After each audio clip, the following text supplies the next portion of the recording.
Hello. आज हम लोग इस वीडियो में पढ़ेंगे क्लास 6 के सामाजिक, आर्थिक और राजनीतिक जीवन के चैप्टर 6 स्थानीय सरकार के बारे में।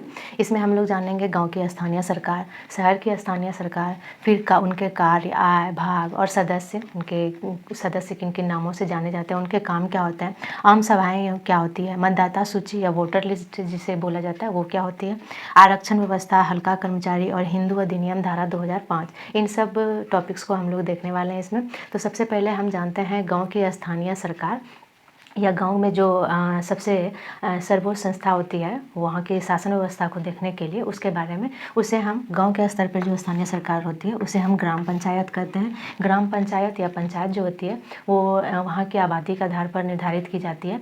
तो ये कोई एक बड़ा गाँव या कई गाँवों को मिलाकर एक पंचायत बनाया जाता है, या पंचायत का वो उसे सूची में, पंचायत की सूची में उसे डाला जाता है। तो ग्राम पंचायत कोई एक बड़ा गाँव या तो जिसकी आबादी करीब 7,000 से अधिक होती है, उन सभी गाँवों को मिलाकर एक पंचायत का दर्जा दिया जाता है। और ग्राम पंचायत जो होता है उसके कार्य होते हैं, उनके सदस्यों के कार्य जो होते हैं वो कृषि, जल, सड़क, सफाई, शौचालय, स्वास्थ्य, पर्यावरण आदि की सुरक्षा और योजनाओं, जितने भी रोजगार से जुड़े हुए योजनाएं, उन सब का संचालन करने का कार्य, उनको सुधार लाने का कार्य, जैसे सड़क की व्यवस्था कैसी है, गाँव में जल की व्यवस्था कैसी है, या गाँव के विवादों को सुलझाने और अन्य कई रोजगार संबंधी कार्यों या कृषि से जुड़ी हुई समस्या को हटाने का कार्य, ये सब कार्यों का देखरेख जो होता है वो स्थानीय तौर पे जो होता है वो ग्राम पंचायत के सदस्यों का कार्य होता है। वहीं अगर शहर के स्थानीय सरकार को देखें तो ये 3 नामों से जानी जाती है। अगर बड़े शहरों की बात करें, जैसे कि गांव के स्थानीय सरकार को हम ग्राम पंचायत और उनके सदस्यों के रूप में जानते हैं, वहीं पर अगर शहर के स्थानीय सरकार को देखें तो ये नगर निगम, नगर पालिका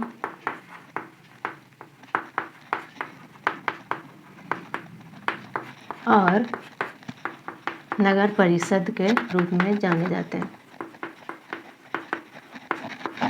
अगर हम नगर निगम की बात करें तो ये जो होते हैं शहर, सबसे बड़े शहर को इसमें रखा जाता है, वहाँ की व्यवस्था, स्थानीय व्यवस्था को नगर निगम बोला जाता है।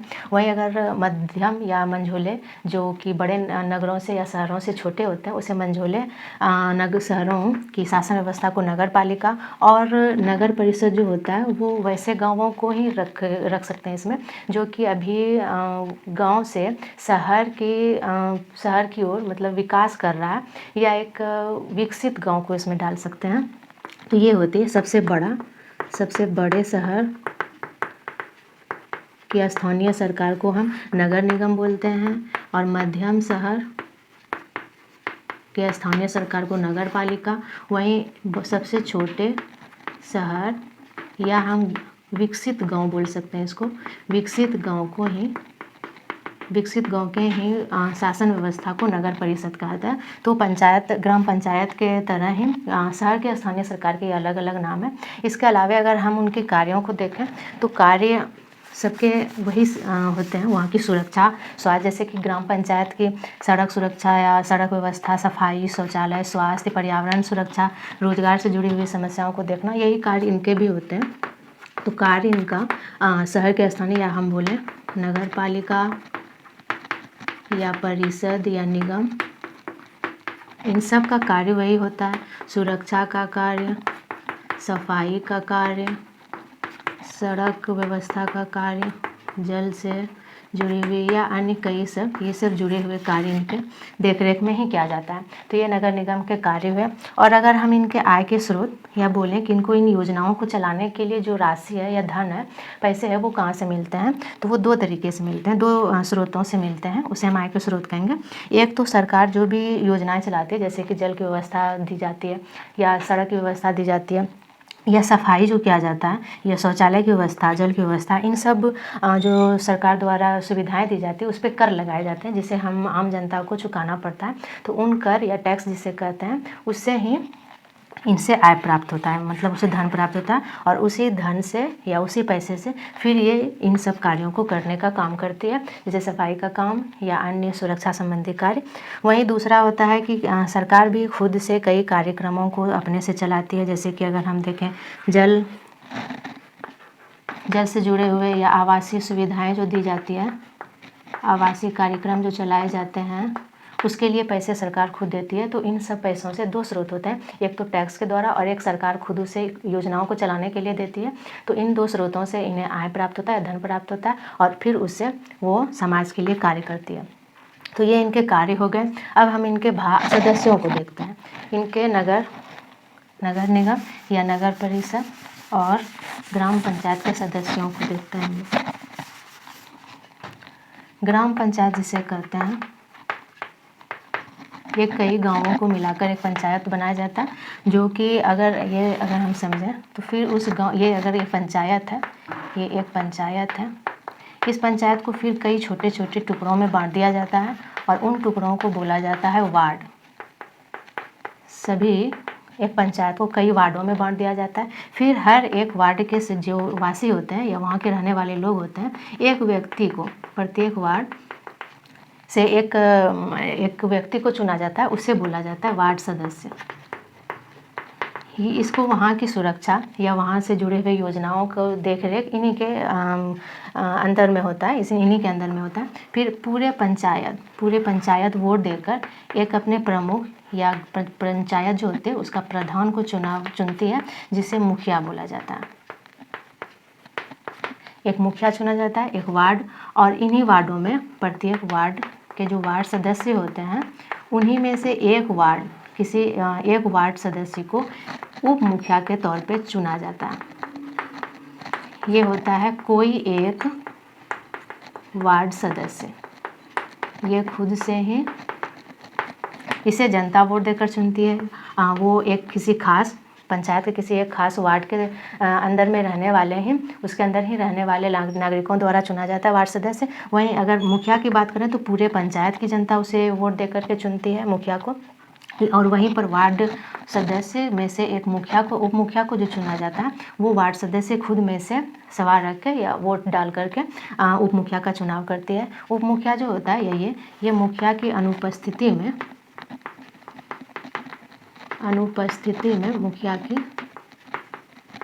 मुखिया की अनुपस्थिति में कार्यभार कार्य करता है या उसके कार्य को संभालने का कार्य करता है। ये उसके कुछ मुख्य सदस्य हुए, एक उप मुखिया, वार्ड सदस्य में से उप मुखिया होता है, फिर पूरे पंचायत के प्रधान जिसे मुखिया कहते हैं। इन सभी द्वारा ग्राम पंचायत के मुख्य तौर पे काम किए जाते हैं या स्थानीय तौर पे गाँवों के सभी सुविधाओं को देखा जाता है या वहाँ योजनाओं का कार्य किया जाता है। तो ये ग्राम पंचायत के। और एक होता है सचिव, एक सचिव भी होता है। सचिव जो होता है वो कोई वोट देकर पंचायत के नागरिक उसे नहीं चुनते हैं, बल्कि सचिव जो होता है सरकार द्वारा ही निर्वाचित होता है। सरकार उसे अपने से चुन करके भेजती है। सचिव का कार्य होता है सभा बुलाने का कार्य। अगर ज़रूरत पड़े ग्राम पंचायत की सभा है उसके द्वारा बुलाई जाती है, सबको सूचनाएं भेजी जाती हैं, वहाँ की व्यवस्था बनाई जाती है और किस विषय पर ये सभा हो रही है उस विषय का वर्णन और उसके निर्णयों आदि का रिकॉर्ड जो है वो सचिव को रखने का कार्य होता है। तो एक सचिव होता है जिसे हम वोट देकर नहीं चुनते हैं, उसको सरकार द्वारा निर्वाचित होते हैं और वो जो होते हैं वो सभी ग्राम पंचायत के सभी के बैठकों को बुलाने का काम, वहाँ की व्यवस्था बनाए रखने का कार्य और जिन विषयों पे बैठक हो रहा है उन विषयों और क्या निर्णय लिए गए इन सभी चीज़ों का रिकॉर्ड रखा था। ये सचिव के कार्य हुए। वहीं अगर हम नगर पालिका या नगर निगम या नगर परिषद की बात करें तो यहाँ के भी व्यवस्था कुछ उसी तरह है, गांव की तरह। इसमें भी शहर को कई वार्डों में बांटा जाता है, लेकिन और यहाँ के हर एक ये प्रत्येक वार्ड होते हैं और यहाँ से भी चुने जाते हैं वार्ड सदस्य जिसको पार्षद बोला जाता है या तो काउंसलर।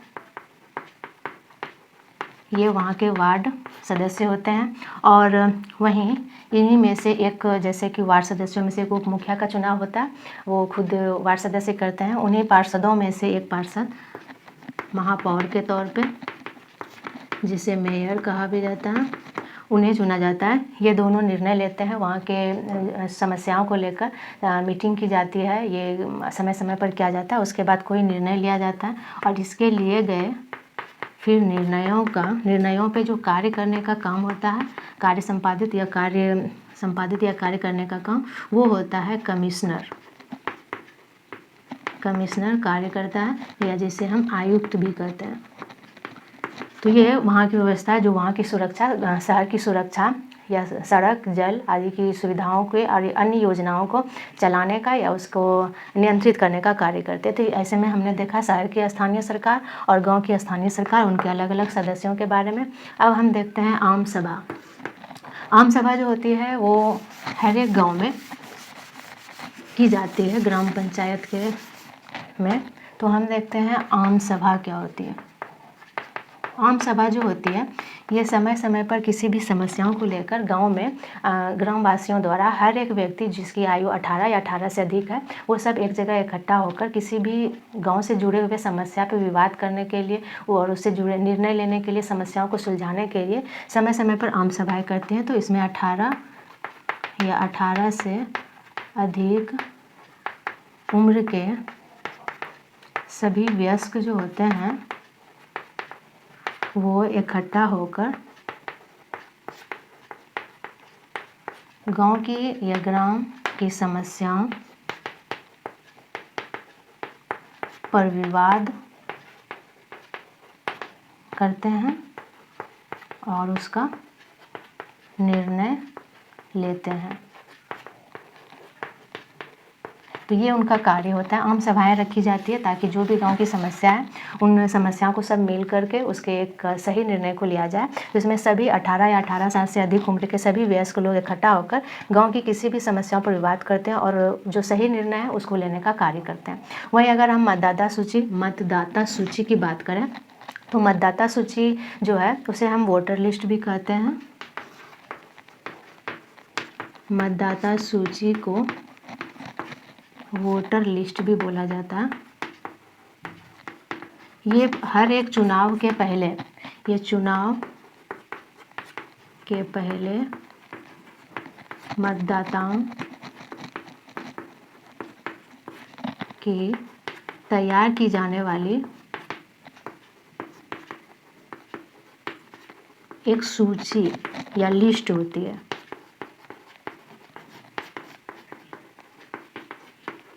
एक लिस्ट होती है जो वहाँ के चुनाव के पहले, किसी भी लोकसभा, विधानसभा या ग्राम पंचायत की चुनाव हो रही हो तो चुनाव के पहले वहाँ के मतदाताओं की एक सूची तैयार की जाती है कि कौन कौन इस बार चुनाव में वोट देने वाले हैं। तो चुनाव के पहले मतदाताओं की तैयार की जाने वाली सूची को ही हम मतदाता सूची या वोटर लिस्ट कहते हैं। ये प्रत्येक चुनाव के लिए पहले तैयार किया जाता है। और ऐसा क्यों किया जाता है? क्योंकि अगर चुनाव हो रहा है तो चुनाव हमेशा ही देखा जाता है 5 साल के अंतराल में, ज़्यादातर 5 साल के अंतराल में किया जाता है। तो ऐसे में क्या होता है कि कई सारे वृद्ध जो होते हैं या कई सारे वयस्क जो होते हैं वो उनकी मृत्यु हो जाने के कारण उनके वोटर लिस्ट से उनके नामों को हटा दिया जाए और अन्य जो है अभी 18 वर्ष की आयु को नहीं प्राप्त किए हैं उनके नामों को 18 के बाद उसमें जोड़ दिया जाए। ऐसे काम को करने के लिए ही ये तैयार किया जाता है ताकि मतदान जो हो या वोट जो हो वो सही हो और कोई भी अवैध मत न डाल सके। तो मृतकों के नामों की सूची के नाम को हटाया जाता है। वहीं वयस्क के नामों को जोड़ा जाए, इसीलिए सूची तैयार की जाती है ताकि कोई भी वयस्क जो है वो मत देने के अधिकारों से वंचित ना रह जाए और कोई भी अवैध मत ना डाल सके जिनकी मृत्यु हो चुकी है उनके नामों पर। इसीलिए जो है मतदाता सूची प्रत्येक चुनाव के पहले जो है ये लिस्ट तैयार किया जाता है। अब हम आरक्षण व्यवस्था को देखें तो प्रत्येक चुनाव जो ग्राम पंचायत में चुनाव होती है उसमें से या अन्य चुनावों में भी आरक्षण की व्यवस्था देखी जाती है। यह समाज में समानता के अधिकार को बनाए रखने के लिए किया जाता है। तो हम उस अधिकारों को देखते हैं। आरक्षण व्यवस्था जो होता है अभी हमारे ग्राम पंचायत में महिलाओं के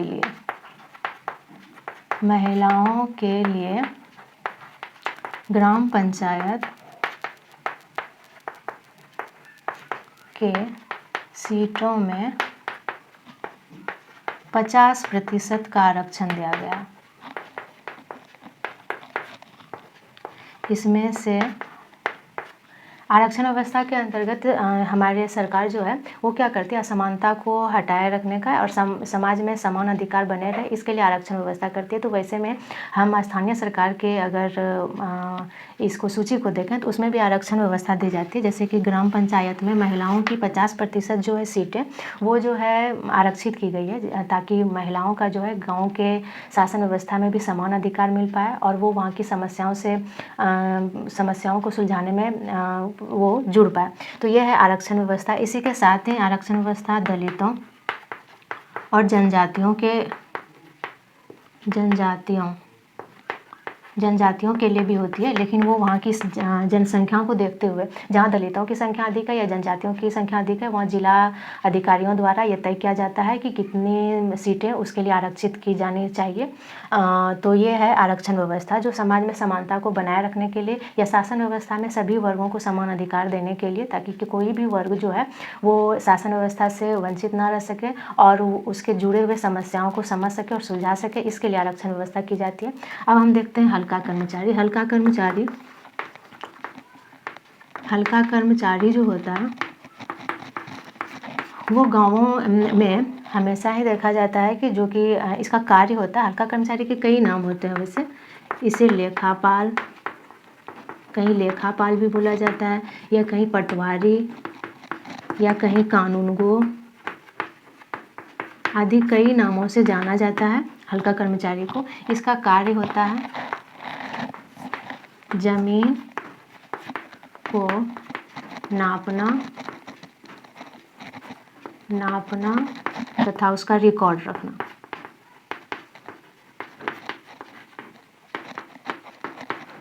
ये हल्का कर्मचारी का काम होता है। वैसे छोटे मोटे ज़मीनी विवाद को निपटाने का कार्य भी हल्का कर्मचारी करता है। ये नक्शे पे जो लिखे होते हैं या नक्शे के आधार पर ये ज़मीन के नाप को करके छोटे मोटे विवादों को निपटाने का कार्य करते हैं। और वैसे अंचलाधिकारी जो होते हैं उनके कार्यालय में बड़े विवादों को सुलझाया जाता है। तो ये है हल्का कर्मचारी, जो गाँव के इलाके में ज़्यादातर जो विवाद होते हैं और ये खेतों से, ज़मीनों से जुड़े हुए, उनको सुलझाने के काम में हल्का कर्मचारी बहुत ही बड़ी भूमिका निभाते हैं। उसमें से अगर हम फिर देखें हिंदू अधिनियम धारा 2005, हमारे किताब में, हमारे चैप्टर में हिंदू अधिनियम धारा 2005 की व्याख्या की गई है, जो कि हिंदू धर्म से, सबसे ही लगता है कि हिंदू धर्म से जुड़ी हुई एक व्यवस्था है या अधिकार है। हिंदू अधिनियम धारा 2005, हिंदू अधिनियम धारा 2005 के तहत उसी तरह समानता के अधिकार को बनाए रखने के लिए यह कानून निकाला गया है। इस धारा के तहत कानून जो है या संविधान जो है वो अधिकार देता है कि पहले हिंदू धर्म में क्या होता था कि किसी भी पिता की मृत्यु के बाद उनकी सारी संपत्ति पर केवल और केवल पुत्रों का, मतलब बेटों का ही अधिकार होता था। बेटों में ही सारी संपत्तियां बांट दी जाती थी। ये उनका अधिकार, पैतृक अधिकार माना जाता था। अब इस अधिनियम या इस कानून या के तहत, हिंदू अधिनियम धारा 2005 के तहत, अब पिता की मृत्यु के बाद जितनी भी संपत्ति होती है पिता की, वो उसके बेटों और बेटियों और उसके माँ तीनों में बराबर रूप से बांटा जाता है। यह समानता के अधिकार को दिखाता है कि कोई भी वर्ग जो है किसी भी वर्गों के साथ असमानता ना हो और सबको उसके अधिकारों की प्राप्ति हो। इसके लिए यह कानून निकाला गया है। इस कानून के तहत अधिकार देता है कि पिता की मृत्यु होने पर उसकी सारी संपत्तियों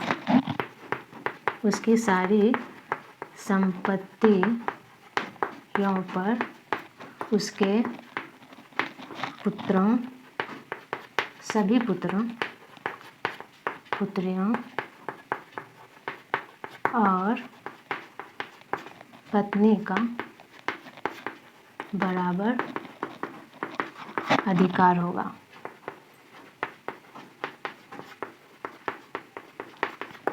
तो ये एक कानून निकाला गया हमारे राष्ट्र में, जिसके तहत ये अधिकार देता है वो कि पिता की मृत्यु के होने के बाद उसकी सारी संपत्तियों पर उसके सभी पुत्रों के साथ साथ पुत्रियों और उसकी पत्नी दोनों सभी को बराबर अधिकार मिलेगा। इससे क्या है कि महिलाओं के अधिकारों की सुरक्षा को सबसे ज़्यादा ये रखा गया है, आगे रखा गया है, ताकि महिला जो वो सशक्त हो, उसे किसी भी तरह से संपत्ति से वंचित ना किया जाए और वो अपने उनके अधिकारों की रक्षा की जाए।